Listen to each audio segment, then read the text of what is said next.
Hey everybody, what's up? Icy Cat here. Today we're going to be doing something a little different. From time to time I'll talk about other games that I usually do, and today I'm going to cover this one. It's called Warface.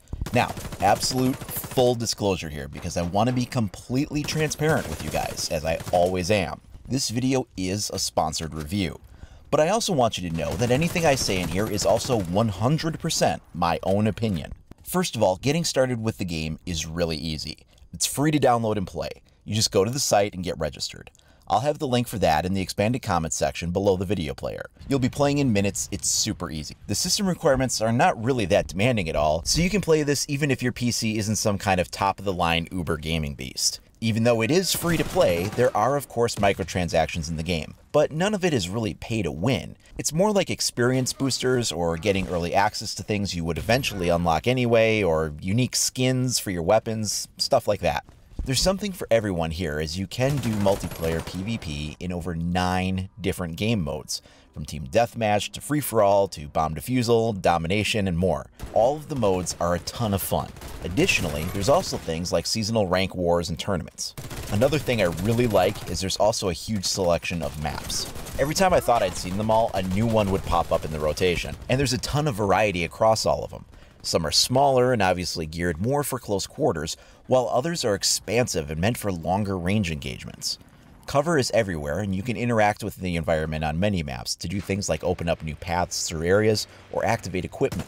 Some maps feature a dynamic time of day that actually changes as you play, and other maps might have visual elements that shake up gameplay, like blowing dust storms that obscure longer sight lines when a gust comes through. One of my favorite things, and something honestly most first-person shooter games should adopt, is that while you're waiting for matchmaking, the game puts you into a shooting gallery until the game launches the room. This lets you try out any new guns and attachments to get a feel for how they play before the round actually begins. You can shoot dummy targets on the range or engage in a more challenging hologram targeting system that moves in ways more like how players might. There's even a gym annex, so you can practice movement like vaulting, sliding, interacting with objects, and melee attacks. If co-op is more your thing, there's tons to do there too, with lots of different maps and daily challenges where you squad up in PvE and take on the bad guys. Warface features respawn mechanics and fast-paced gunplay with a high skill ceiling, but it also has a deep leveling and customization system too. You can create your character in any one of 4 classes. You have your standard rifleman, who can deploy ammo crates to the team and specializes in assault rifles of various kinds. There's the medic class, which uses shotguns and can heal with med packs or revive fallen players with defibrillators. Then there's also a sniper class, which, you guessed it, uses long-range sniper rifles. The one I actually enjoyed the most, though, was the engineer class. They have SMGs as their primary weapons. They can repair armor in a way that's kind of similar to how a medic can heal health, and they can deploy claymores around the map to get those trap kills. And on bomb modes, they can interact with the device at a faster rate than other classes. That said, there's no one class that's really better than any other. I've seen very skilled players using any and all of these classes to great effect. A team is most effective when it has a variety of these classes spread across it. So like a team of only riflemen would not have the ability to revive downed players or repair damaged armor, for instance. It's all about using these classes together to build a stronger team. As you play, you level up and earn in-game money. Something I thought was really cool is you can choose a category to earn unlocked gear in as you advance. There's 3 of them. You can put earned points towards unlocking weapons, armor, or attachments, and there's a lot to choose from. It's a tough choice though, because you can only have one of these 3 categories earning points for unlocks at any one time. At first, I was really just focusing on earning the attachments category, but then I was running into people who had really good armor, and I realized I needed to work towards unlocking some of that, as I saw how effective it was to have a more tanky build. Still, other players had really good weapons with high rates of fire or damage, so it's sort of a matter of figuring out what playstyle suits you and pursuing those unlock paths, but also having the strategy of not falling too far behind in other areas, because you could find yourself at a disadvantage if you neglect them too much. There's also a lot of weapons in the game, over 100 across all 4 classes.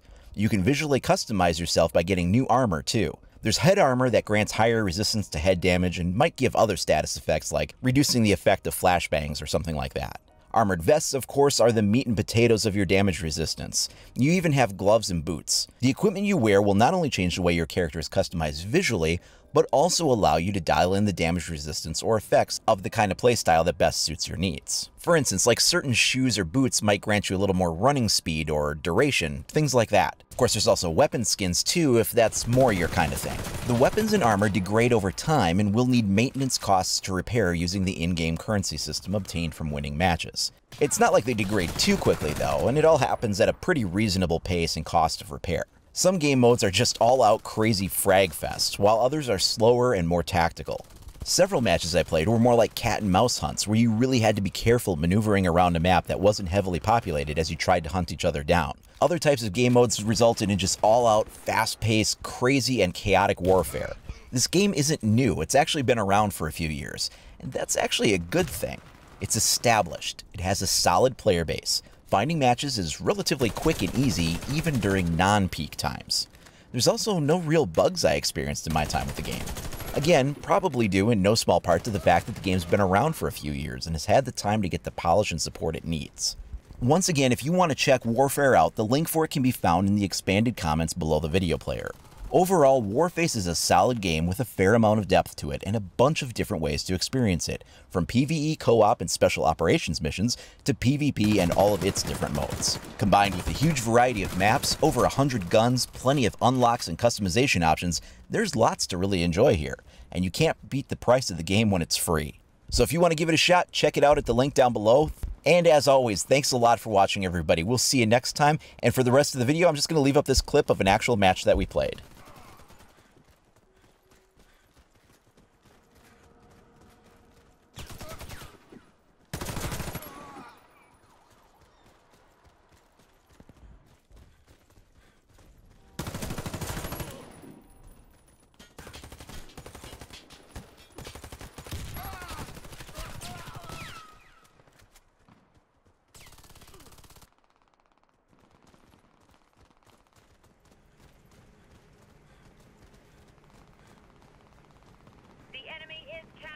Our strategic position.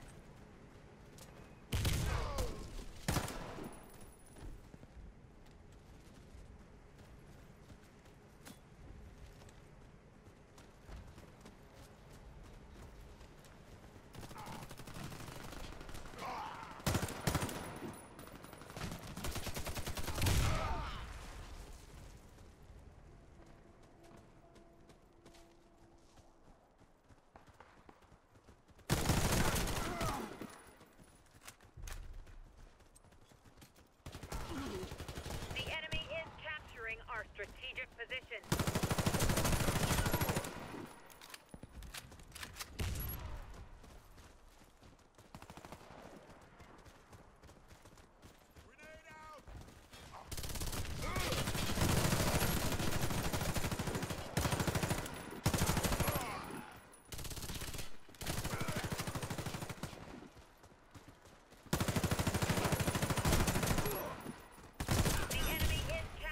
Our strategic position.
captured the command post. Fall back. Retreat to the second position. You must protect.